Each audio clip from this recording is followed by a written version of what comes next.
But her son, he looks just like Yuri when he was a child. And you keep going to her, taking care of her. Why am I telling you this?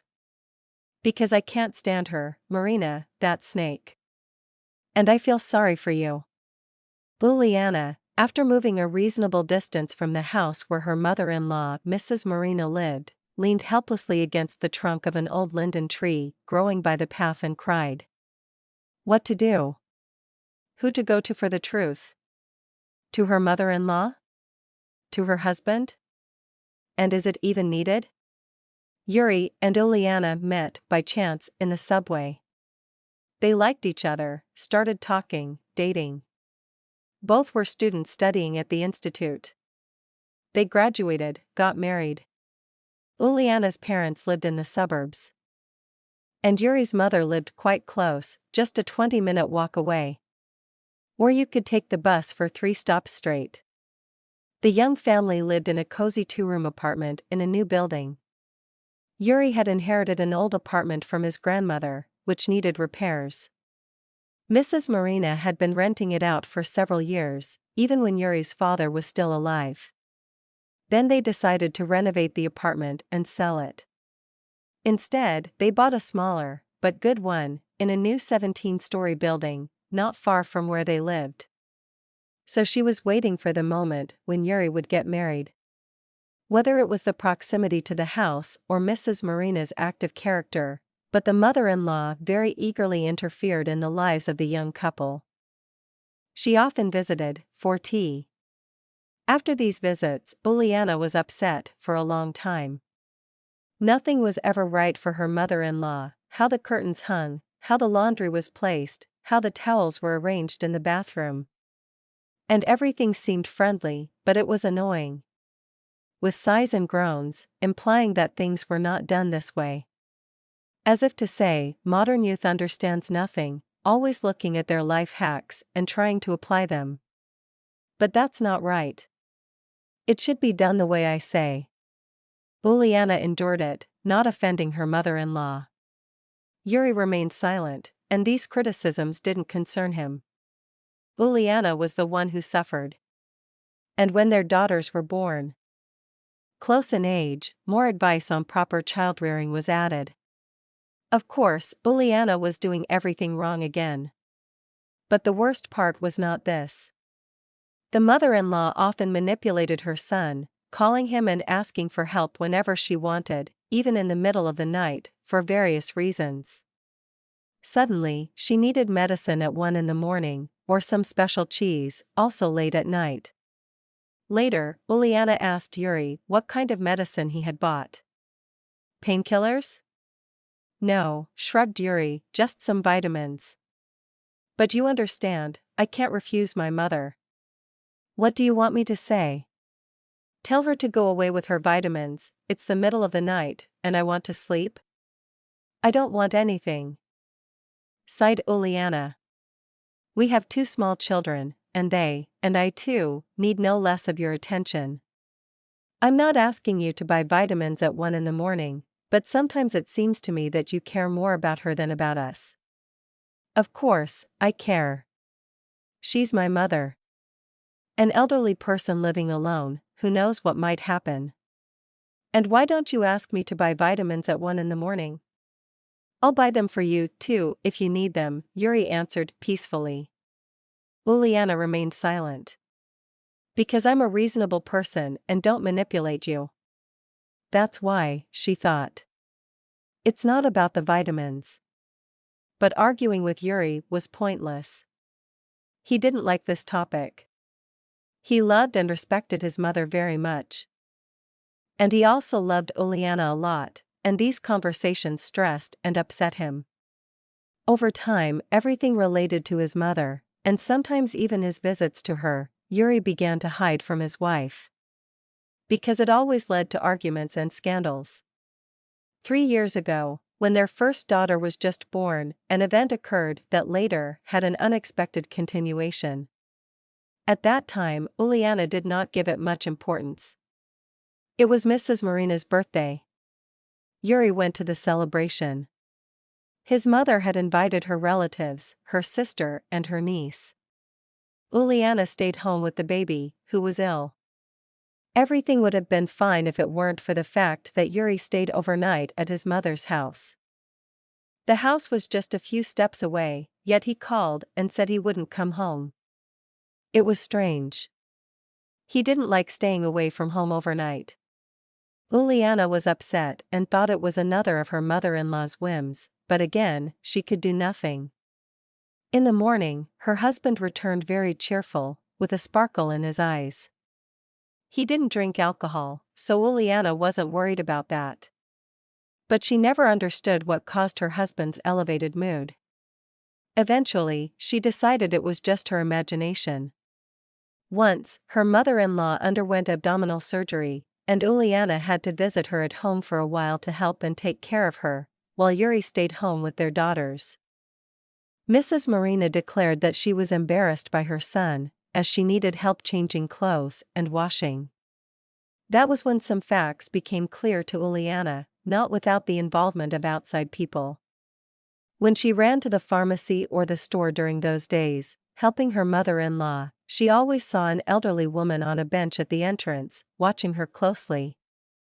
They began to greet each other, then to chat a little, got acquainted, and even became friends. The old lady's name was Olympiada, and one day she asked Uliana to sit with her on the bench for a minute.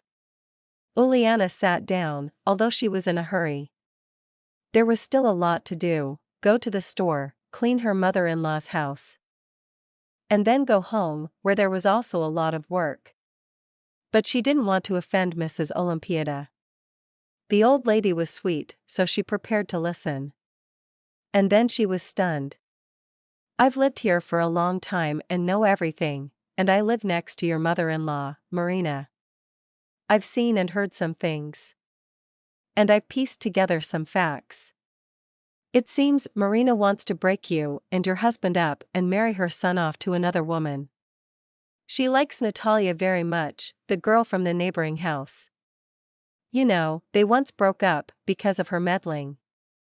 She interfered. "And what a love they had, they dated for a long time. I saw everything. Then, like a cat between them, Marina quarreled them. Later, he married you, and you started living separately. But suddenly Marina started welcoming Natalia. She invites her over, and then calls Yuri. I see everything. And Natalia sneaks into the building. She doesn't greet anyone, has an angry face, but she's beautiful, that's true. Although her figure isn't great, she's bony, but never mind. Then Natalia had a son. And she keeps coming here. She brings him and visits Marina. And she's not married. Where did she get the child? But I saw this child up close and was shocked. He's the spitting image of Yuri as a child. He used to play in the sandbox here. We were like family with Marina. We knew everything about each other and helped each other. Sometimes I looked after our kids, sometimes she did. But then Marina became snobbish when she started working in the administration. Before that, we were close. I asked her to help with my husband, God rest his soul, he had serious problems, but no. She refused. Then she even stopped greeting me. That's why we fell out many years ago. And I see you, a good girl, and I feel sorry for you. So I decided to tell you the truth." Uliana cried, leaning against the old linden tree. Now everything was clear. It all made sense. Yuri visited his mother when Natalia was there. And that's how her child was conceived that night. Yuri always dreamed of having a son. But they had 2 daughters. And this woman gave him a son. That's why he was always so cheerful after visiting his mother. Everything fit, but there was no direct evidence. Just the neighbors' words and assumptions. Yuri treated both Uliana and their daughters with great love. Uliana saw no confirmation of Mrs. Olympiada's words. Now, she was even more nervous whenever her mother-in-law called Yuri over for help. She watched her husband closely, trying to find traces of contact with another woman, but to no avail. Or perhaps he was just very good at hiding it. Uliana didn't know what to do with this truth. She couldn't bring herself to ask her husband directly. And what would she even say? While Uliana was still trying to decide what to do with this information, tragedy struck. Yuri's mother passed away. It happened very quickly, and no one expected it. A couple of weeks after the sad event, Uliana went to her mother-in-law's empty apartment to fetch some documents at Yuri's request while their daughters were at kindergarten. She came upon a scene where Mrs. Olympiada was being taken to the hospital on a stretcher in an ambulance. Uliana froze, feeling sorry for the old lady. Her head was bandaged, and she was pale as a sheet. After the ambulance, with its siren blaring, disappeared around the corner, Uliana asked a neighbor who was also standing at the entrance and helping to transport Mrs. Olympiada if the old woman had fallen. Was it high blood pressure or dizziness? She always seemed quite lively. No, the woman replied, waving her hand. Her tongue got her into trouble. She was a storyteller, always making things up. Vladimir couldn't stand it and hit her. He was drunk, but still, you should be aware of what you're saying. But what can you do? She has a condition, you know.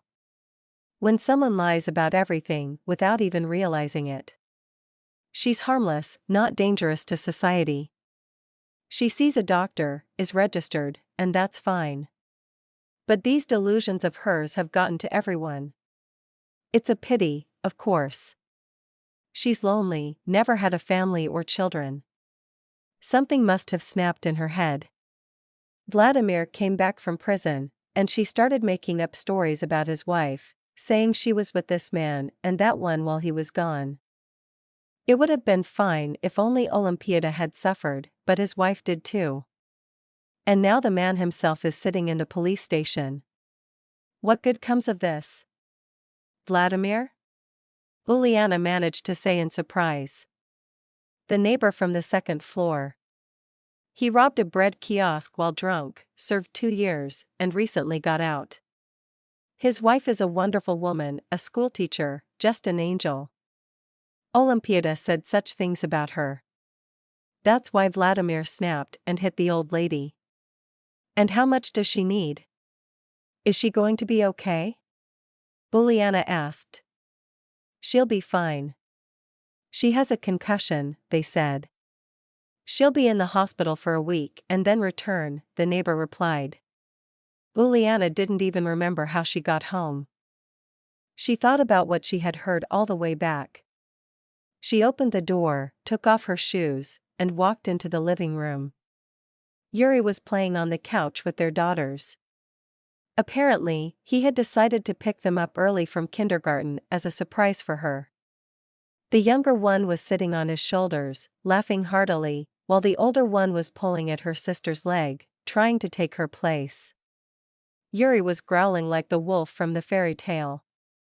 Uliana looked at her husband and daughters and thought about how glad she was that she hadn't told him the truth or asked him about it.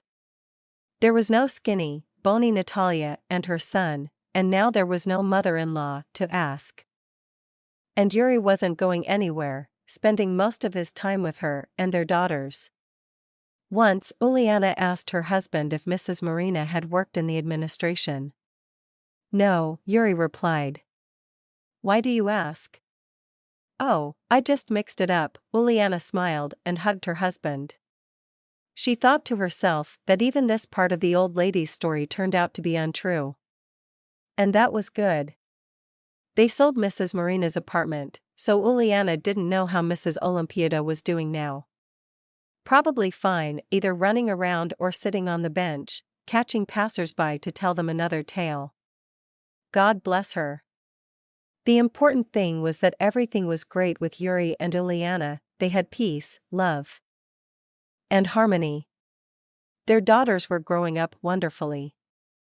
And soon they would have a son. Uliana was pregnant, and the ultrasound had shown it was a boy.